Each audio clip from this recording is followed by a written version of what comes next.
नमस्कार, मैं नूतन झा मेरे चैनल एक कदम पर आपका बहुत बहुत स्वागत करती हूं। आज मैं वे आंखें का दूसरा भाग लेकर आपके सम्मुख प्रस्तुत हुई हूं। पिछली ही वीडियो में मैंने आपको बताया था कि वे आंखें सुमित्रा नंदन पंत जी की लिखी हुई कविता है। इसमें अलंकार, मुहावरों, देशज शब्दों का, तद्भव शब्दों का बहुत ही अच्छे ढंग से प्रयोग हुआ है।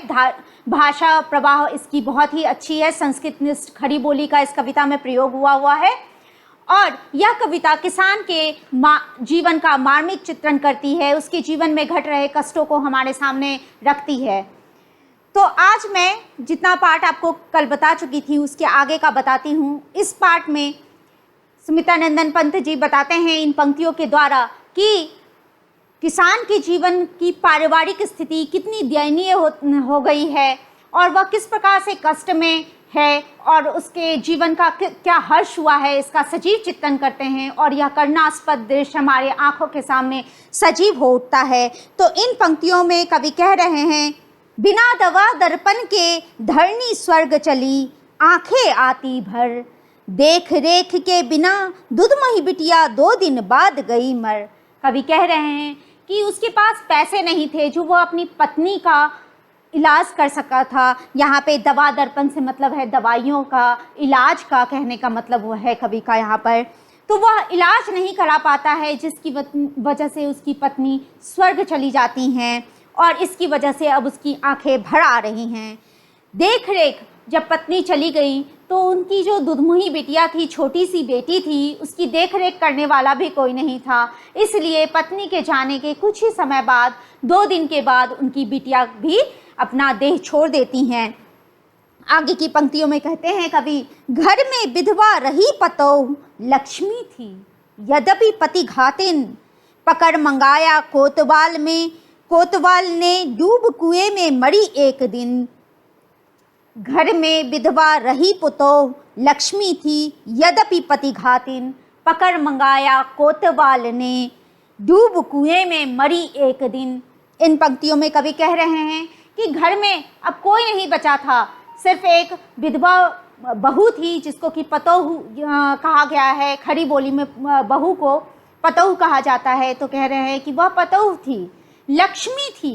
पतोह को घर में जो बहू होती हैं उसको लक्ष्मी का स्वरूप माना जाता है, इसीलिए यहाँ पे कवि कह रहे हैं लक्ष्मी थी यद्यपि पति घातिन, जबकि उसके पति की मृत्यु हो चुकी थी।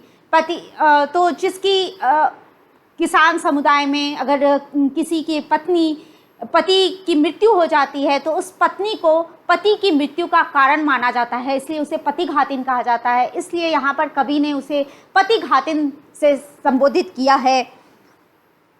तो पति घातिन थी, लेकिन क्या उसकी भी दशा बहुत दयनीय होती है। एक दिन कोतवाल उसे जबरदस्ती बुलवाता है जिसकी वजह से शर्म से वह कुएं में जाकर एक दिन डूब मरती है।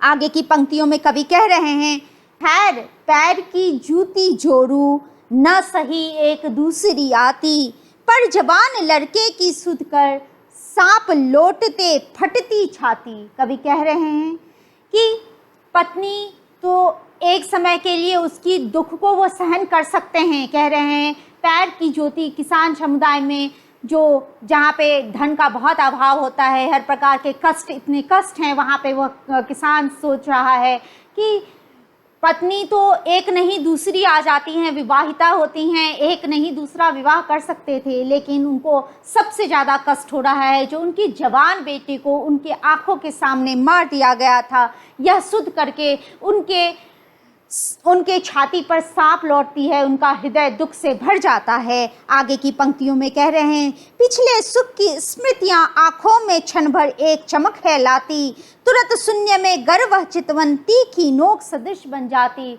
इन सभी बातों को याद करके, सुख के दिन याद करके, एक क्षण को किसान के मन में खुशी तो होती है, लेकिन यह जो घटनाक्रम में घटा, गरीबी में उनकी पत्नी गुजर गई, दवा दारू के बगैर गुजर गई, लोगों के अभाव में उनकी बिटिया 2 दिन बाद ही स्वर्ग चली गई, बहू का भी बहुत ही कष्टप्रद अंत हुआ, पुत्र की तो वेदना का वर्णन ही नहीं किया जा सकता है कि किसी के पुत्र को लाठियों के द्वारा मार दिया गया हो। यह सब बातें याद करके ये जितने भी सुख के क्षण याद आए होते हैं सब शूल की भांति हृदय को चुभने लगते हैं। तो इसी प्रकार से वे आंखें कविता आपके सामने आरोह भाग 1 में रखी गई हुई हैं, जिसकी व्याख्या मैंने आपके सामने प्रस्तुत की। अगर यह वीडियो आपको अच्छी लगी हो तो प्लीज़ लाइक शेयर सब्सक्राइब करें। धन्यवाद।